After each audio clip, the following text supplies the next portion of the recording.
Hey gang, here is our last interactive read aloud for the year, and it's called Last Day Blues by Julie Danneberg and illustrated by Judy Love. If you notice, I'm in my classroom today getting everything cleaned out, getting ready to start a new adventure of my own. Let's get started reading.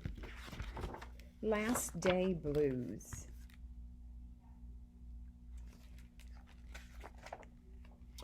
On the Monday morning before the Friday that was the last day of school, Mrs. Hartwell took attendance.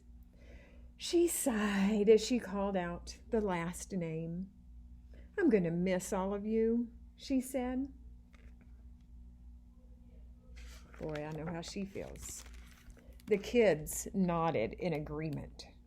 "I'm going to miss my friends," said Shannon.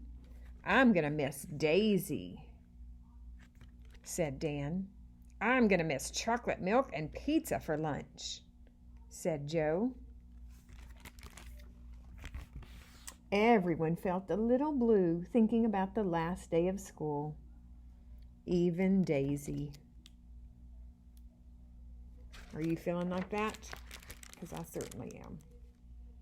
That afternoon during recess, the students talked as they hung out on the jungle gym. "Mrs. Hartwell said she's going to miss us," said Alexandra, swinging from a bar. "We should get a present to cheer her up," said Eddie, hanging upside down by his knees. "I could give her the rest of my sandwich. It's my mom's bologna special," said Josh. "Or a coffee cup, or a new pen, the kind with feathers and beads." The students thought and thought, but they couldn't come up with one single idea that they all agreed on. "We'll think of something tomorrow," Eddie assured everyone as they lined up at the drinking fountain. Look at Eddie. On the Tuesday before the Friday that was the last day of school, Mrs. Hartwell read the final page of their last read-aloud book. "I'm going to miss circle time," said Mrs. Hartwell. "I'm going to miss science," said Emily. "I'm going to miss seeing Mrs. Hartwell wear her safety goggles during science," said Jack, giggling. And so before they got too sad, Mrs. Hartwell put on her safety goggles one last time, just for fun. "We definitely need to cheer Mrs. Hartwell up," said Andy during recess as he jumped out of a swing. "Any ideas about a present?" Eddie asked. "Nope," they all answered back.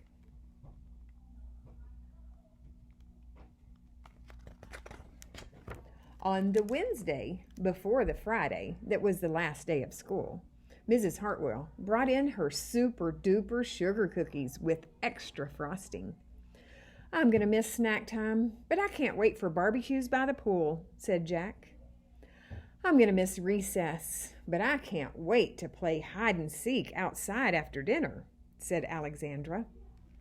"I'll miss school, but I can't wait for summer vacation," said Josh. The class discussed their summer plans and drowned their last day blues with another round of milk and sugar cookies. "I don't know whether to be happy or sad today," Andy said the minute they all arrived at the jungle gym. "Mrs. Hartwell is sad," said Olivia. "She probably doesn't want the year to end." There she is.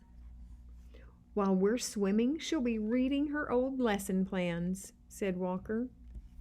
"And while we're playing, she'll be trying to remember the fun times we had this year," said Dan. And that's when an idea zipped, zapped, and zinged through Eddie's brain. "I know exactly what will cheer her up," Eddie said, jumping down from the jungle gym. The class agreed. It was perfect. I wonder what his plan is.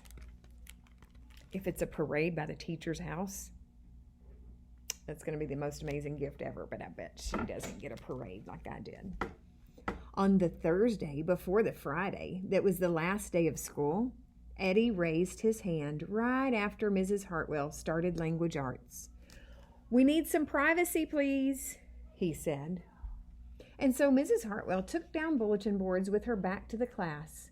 She never even peeked. Well, only once. I wonder what they're working on. On the morning of the Friday that was the last day of school, the students dashed into the classroom. They snapped open the shades for the very last time. They did their chores for the very last time. They fed Daisy for the very last time.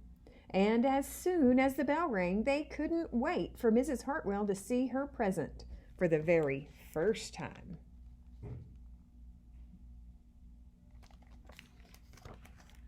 And looky there. The class wrote her a poem. That's almost as good as a parade, but not quite. "The last day of school makes us so blue. We'll miss recess and pizza and reading too. We'll miss Daisy and cookies and friendships true. Snack time and science and learning new. We'll miss spelling bees for our test review and groundhogs that play peekaboo. The year's been great, a big wahoo. There are many things to miss, it's true, but mostly what we'll miss is you." That's so sweet. Later on during recess, Eddie said, "I think Mrs. Hartwell liked her present." "I just hope it helps," Margaret said. "Poor Mrs. Hartwell," they all said sadly as they pictured their final goodbye. Teachers must hate the last day of school. Look how they're picturing the teachers crying. So sad. Do you think that's how teachers are the last day of school after the kids leave? And then it was time. The bell rang. "Goodbye," the students called as they rushed out the door. "Goodbye," Mrs. Hartwell called after them. And then she returned to her empty classroom. "It's just you and me, Daisy," she said. "I'm sure going to miss them this summer." And that is true. Teachers miss their students over the summer, but I can't wait for vacation. Are the teachers crying and so sad? Nope, they're doing a happy dance because they love vacation too. And here's Mrs. Hartwell. Look, she's going fishing. She's going to the beach. She's snoozing on her front porch. She's resting and relaxing on summer vacation, and I'm going to do the same. And I'm going to miss you. Y'all are amazing. Y'all are the best.